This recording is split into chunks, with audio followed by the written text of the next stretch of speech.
My emotions yesterday afternoon when the matches ended, I think it's hard to put into words how much it hurts to lose all 4 matches, to have the trust of my captain and my teammates to go out there and play all 4 matches and lose all 4. I think we're always really excited to get these types of events started. Keegan and our vice captains put us in a position to succeed. You know, they did everything that was asked of them, and I had extreme confidence in what this team could do.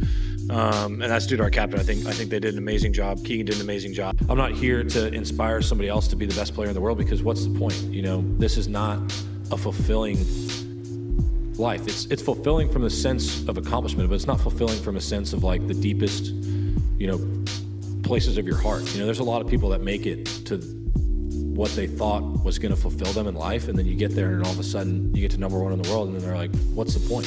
And you know, I really do believe that, because you know, what is the point? You're like, why do I want to win this tournament so bad? That's something that I wrestle with on a daily basis. It's like showing up at the Masters every year. It's like, why do I want to win this golf tournament so badly? Why do I want to win the Open Championship so bad? Bethpage Black didn't just host a golf event, it detonated into pure chaos. What was meant to be a showcase of skill turned into a storm of madness, and somehow, Scottie Scheffler found himself standing right in the eye of it all. Sure, Europe took the win, but that wasn't the real explosion. The real shocker came moments after the trophy lift, when golf's top dog grabbed the mic and dropped a confession no one saw coming. Fans froze, jaws dropped, and suddenly, the golf world wasn't talking about birdies. It was buzzing about betrayal. What did Scheffler really reveal, and why did it send shockwaves through every fairway and clubhouse from the first swing secret to the final putt? This wasn't your calm Sunday golf. It was straight up bedlam. Friday and Saturday were wild beyond belief. When Europe started racking up the score, the excitement flipped fast. Pure hype turned into venom. The crowd shifted from cheers to jeers in a heartbeat, and social media caught fire with clips of fans heckling Rory McIlroy mid-swing, booing European caddies, and chanting like it was a college football riot instead of the Ryder Cup. Scheffler matches it.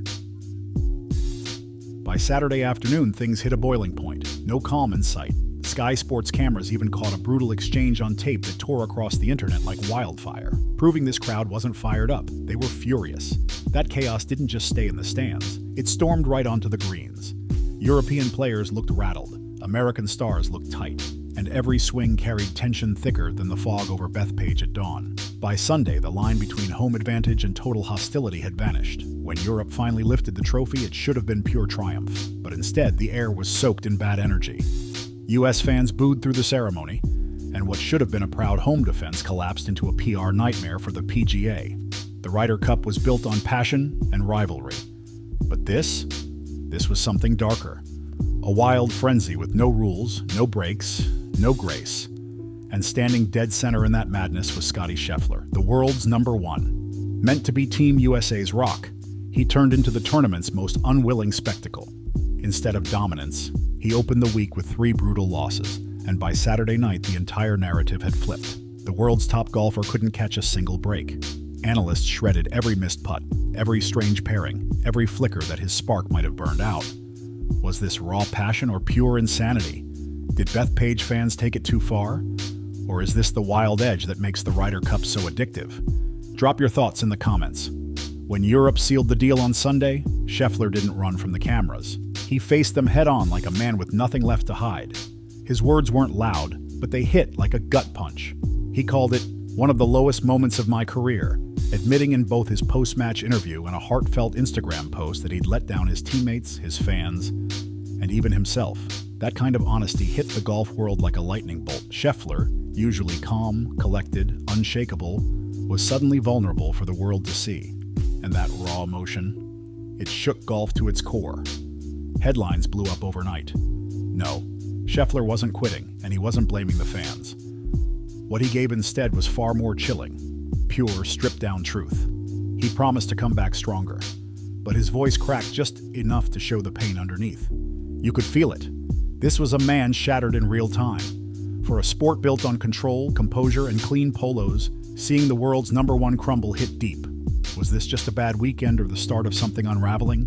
Then came the clip that flipped everything upside down. As Rory McIlroy wrapped up his 4-ball session, chaos struck. A beer cup came flying from the crowd, landing dangerously close to his wife, Erica, splattering her in the process. The moment froze the course. Rory stopped mid-step, turned, and the look on his face said it all. Shock, anger, disbelief. That instant shattered golf's polished image in one splash. This wasn't playful rivalry anymore. It was straight-up disrespect caught crystal clear in 4K. Within minutes, the video was everywhere. Social media lit up with captions like, "Disgraceful," and "Ban these fans forever." McIlroy himself fired back, calling out the toxic crowd and demanding stricter security. Team Europe's captain, Luke Donald, didn't mince words. He said it straight. The crowd had gone way too far.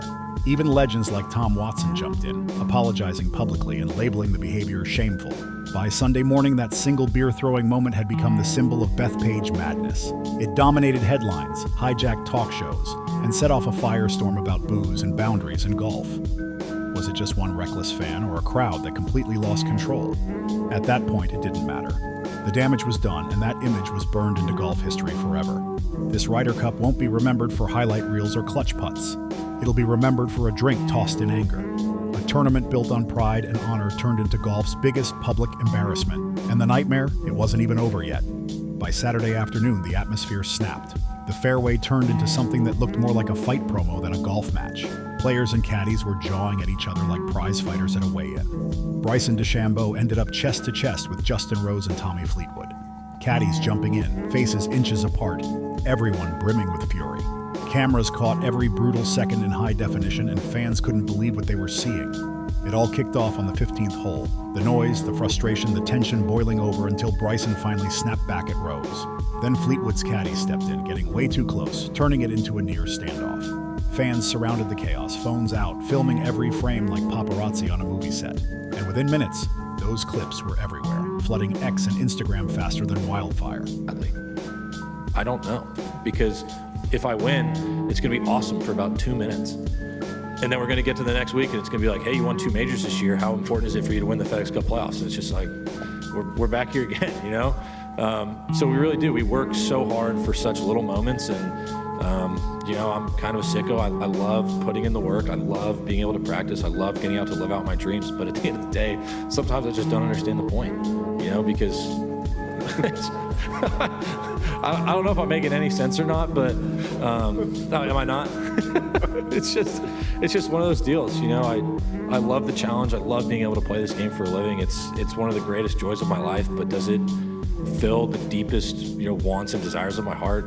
Absolutely not. You know, that's why I talk about families being my priority, because it really is. You know, I'm blessed to be able to come out here and play golf, but if my golf ever started affecting my home life, or it ever affected the relationship I have with my wife or with my son, you know, that's going to be the last day that I play out here for a living. You know, this is not the be-all, end-all. This is not the most important thing in my life, and that's why I wrestle with, why is this so important to me? Because, you know, I would much rather be a great father than I would be a great golfer. You know, that at the end of the day, that's what's more important to me. Yeah, I mean, I could not care any less about being the favorite or not being the favorite. We all start even par, and tournament starts on Thursday. It's pretty much all that matters. And in terms of links golf, I love the style of golf. I think it's a ton of fun. I think you have to be creative. You have to hit a lot of really good shots, and there's a challenge to it, but I think it's a lot of fun. And, you know, we'll see how the weather turns out this week. Weather has a pretty dramatic effect on how the golf course is going to play. And so, you know, you can play your practice rounds and prepare, but ultimately, I think when you step on the tee on Thursday, whatever the weather presents is going to be probably the strongest part of the test. It doesn't really change year by year. You know, I don't look at wins and losses or stuff like that. I don't sit down at the beginning of the year and say I want to win X number of times. I want to win this many majors. I want to win this many tour events. That's not something that I do. That's not something that works for me. You know, I have some dreams and aspirations that I'm always striving towards, but at the end of the day, I try to stay present. I try to practice hard each and every day. And I feel like for me, when I start looking too far into the future, I think I'm a bit of a procrastinator. That's how I always was in school. And so if I wanted to look at my career and say I want to win, let's say 5 majors, you know, I think sometimes when you're a human, you just have that invincibility where you're like, I'm just going to play professional golf my whole life. Like, this stage is never going to end. But, you know, ultimately it's not, and I'm only going to be doing this for a finite amount of time. And so what works best for me is just to stay present, continue to put in the work, which I would argue is probably the most fun part for me. I love being able to practice, and that's what I enjoy doing, and you know, just trying to get the most out of myself each day. Well, yeah, I think the rankings are, Being number one in the world is a great accomplishment, I think, as a golfer. I think as a professional, to be ranked as the best in the world, I think is a huge career accomplishment. I don't think that it should be taken lightly, but you don't become number one in the world by thinking about rankings. You don't stay number one in the world thinking about rankings. Each tournament is its own challenge, and it's funny. It's like, look at this week, for example. What's the best case scenario is I win this golf tournament, and then I'm going to show up in Memphis, and it's like, okay, listen, you won 2 majors this year. What are you going to do this week? That's the question you're going to get asked. And if I come in second this week, or if I finish dead last, it's no matter what happens, we're always on to the next week. And so that's one of the beautiful things about golf, and it's also one of the frustrating things, because you can have such great accomplishments, but the show goes on, and that's just how it is. It's great to win tournaments. It's a lot of fun. Sometimes the feeling only lasts about 2 minutes, it seems like, when you're celebrating, and then it's like, okay, now you got to go do all this other stuff, and which is great, but sometimes the feeling of winning only lasts a few seconds, and it's pretty exciting and fun, but it just doesn't last that long. Yeah, I think having the ability to rank all the golfers in the world is really important. I think when you have guys always playing a different schedule, it can be very hard to rank player versus player. That was always difficult for us, I would say, in amateur golf, because you have so many different tournaments and guys aren't playing against each other every week, that it's really hard to rank, a guy that plays, junior golf on the West Coast versus a guy that plays junior golf on the East Coast. They may only play together 2 or 3 times a year. It can be very difficult to rank who is the best player when it's like that. And so in terms of the world ranking points, I think the more often we can get the best players in the world playing together, I think the better, and that'll only be better for the rankings as well. Analysts tried to spin it as competitive spirit, but the footage told the truth. It was meltdown mode. Team USA looked fractured, tense, ready to break, while Europe stood tall with ice-cold composure. Even Scheffler's side wasn't spared. Reports leaked that heated words were flying near his group too.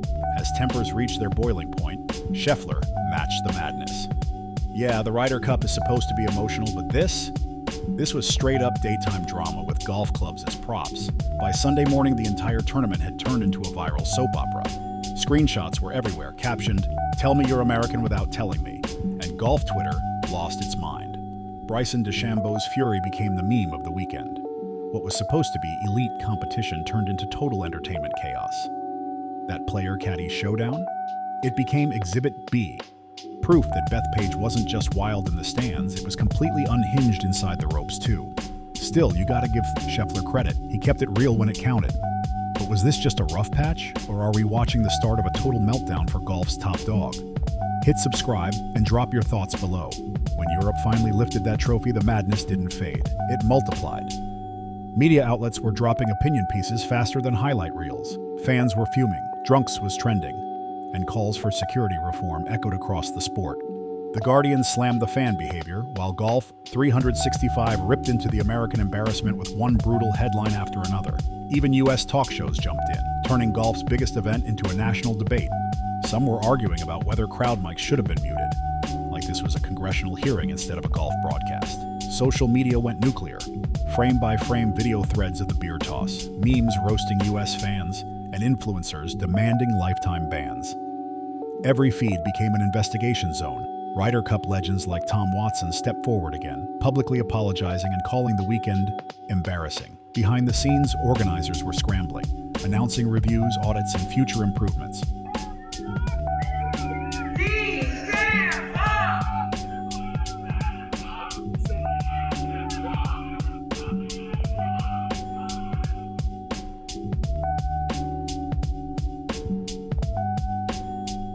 The classic PR routine when the fire's already raging.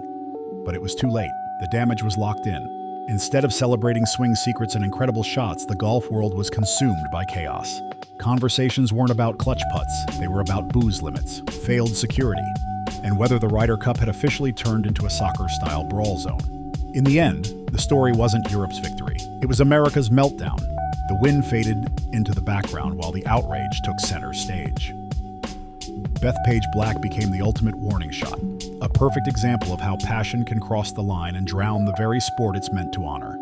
The global headline wasn't Europe victorious, it was golf embarrassed. The question now hung heavy. Where does golf even go from here? For Scottie Scheffler, the answer came quietly but powerfully. No grand speech, no flashy spin, just truth. He admitted it. This was a failure, a brutal lesson, and a scar he'd carry forward. But he also vowed to rebuild, to rise again, stronger than before.